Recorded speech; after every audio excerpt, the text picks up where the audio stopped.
Halo Liksawan, kembali bersama aku Rizky Nur Fitri. Di video kali ini aku menceritakan pengalaman aku selama FSJ.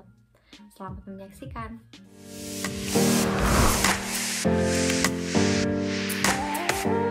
Buat kalian yang belum tahu FSJ itu apa, jadi FSJ itu singkatan dari Vrijwillige Sociale, atau ini bukan translate ya, atau kerja sosial selama setahun sebagai relawan.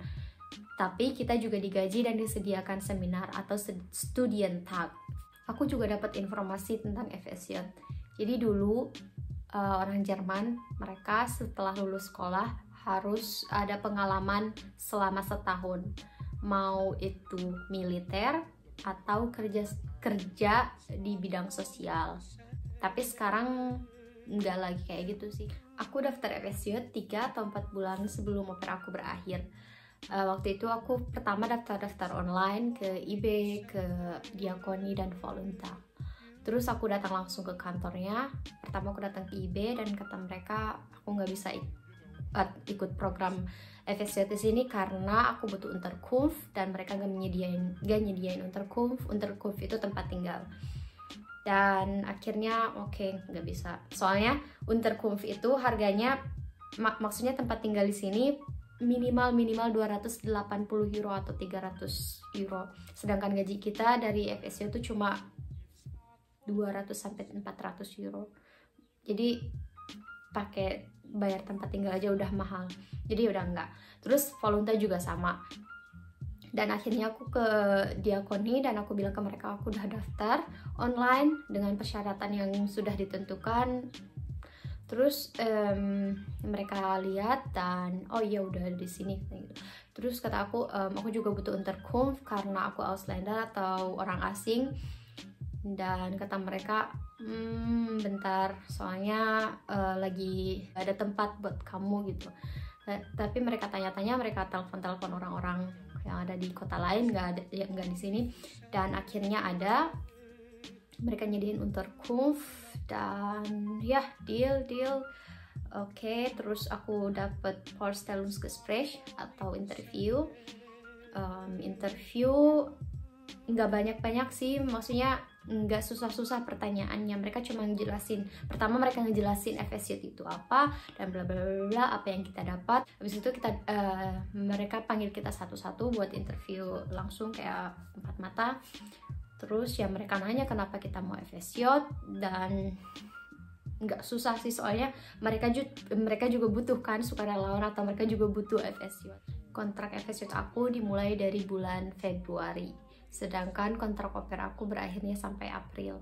Tapi untungnya karena JF aku sangat baik, mereka langsung cari oper yang baru buat Februari. Aku pindah ke kota yang lebih kecil, jadi aku pindah ke kayak dorm gitu, kayak studentcema. Aku dapat kamar sendiri tapi berbagi dapur, berbagi WC, berbagi shower atau tempat mandi. Waktu itu sama sekitar 20 orang. Hari pertama kerja aku speechless karena aku kerja sama anak-anak yang disabilitas atau Menschen mit Behinderung. Aku kerja di Wohnheim atau aku kerja di tempat mereka tinggal. Terus jam kerja aku juga shift-shiftan. Jadi fru itu dari jam 6 sampai jam 1, kadang sampai jam 3. Terus spät itu dari jam 1 atau dari jam 3 sampai jam 9 malam. Tapi hari ke hari aku nggak cocok sama leader aku karena dia cowok dan agak temperamen. Tadi itu ke akunya itu agak shock. Tapi waktu itu karena ada seminar, terus urlaub, terus apa, jadi kayak setelah itu terlupakan. Jadi seminar itu kayak 1 kali 2 bulan deh. Dan seminar itu selama seminggu. Kayak kita pergi ke kota yang udah ditentukan. Setiap seminar itu ada temanya.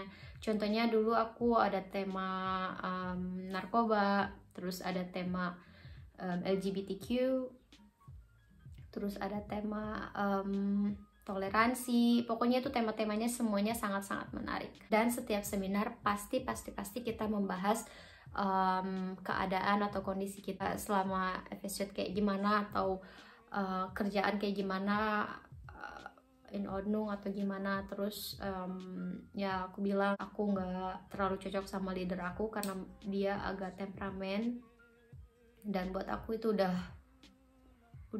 more than enough. Belum lagi sama anak-anak yang ke aku kayak di pokoknya mereka ngerjain, terus kayak gemain, kayak kamu nggak boleh duduk di depan aku kayak gitu. Terus kamu lagi ya hari ini. Pokoknya tuh sakit hati banget sama anak-anak. Aku ngerti mereka itu mental, aku ngerti mereka itu spesial. Nah, karena aku udah nggak tahan lagi, akhirnya aku telepon seminar leaderin aku, dan dia datang. Seminar leader itu kayak yang mengkoordinasi seminar kita, dan kalau kita ada masalah atau ada apa, kita bisa ngomong sama dia.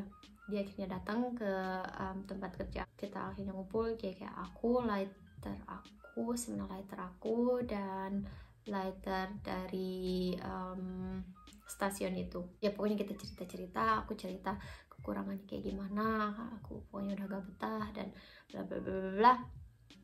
Clear, tapi aku nggak bisa Excel atau aku nggak bisa ganti einsatz karena, atau ganti tempat, karena waktu itu waktunya juga aku 5 bulan lagi kan. Dan akhirnya tetangga aku atau temen aku, dia juga dari Indo, dia nolong aku. Dia telepon ketua di stasiunnya dia bilang, dan dia ngasih nomornya ke aku. Terus aku telepon, terus kata dia iya boleh kok, katanya gitu, masih ada kok tempat buat kamu ya. Jadi pertama aku datang ketemu dia, dan kita ngomong-ngomong, kita deal, dan akhirnya aku bisa mulai. Aku bilang ke seminar leaderin aku, dan kata mereka syukurlah kalau kamu udah nemu. Dan akhirnya aku pergi ke Tagesvaderstätte atau daycare kayak gitu, semacam itu. Jadi aku kerja sama orang-orang dewasa yang berkebutuhan khusus atau disabilitas. Jam kerja aku juga berubah jadi normal, bukan normal maksudnya jam kerja dari jam 8 sampai jam 4 sore, dan kerjaan aku juga beda, enggak lagi kayak di Vonheim, karena pas aku di Vonheim aku harus mandiin mereka, nyiapin ini nyiapin itu, dan pokoknya gimana lah kegiatan selama di rumah.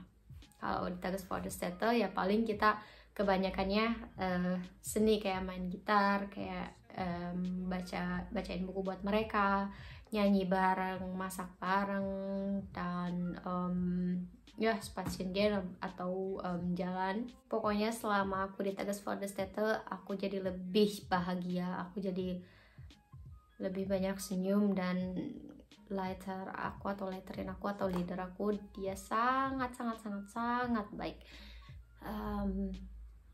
Ya mereka juga sering nanya ke aku Indonesia itu kayak gimana, dan pokoknya kita jadi banyak banget komunikasi. Sedangkan sebelumnya mereka nggak terlalu peduli sama aku, jadi kayak bodo amat.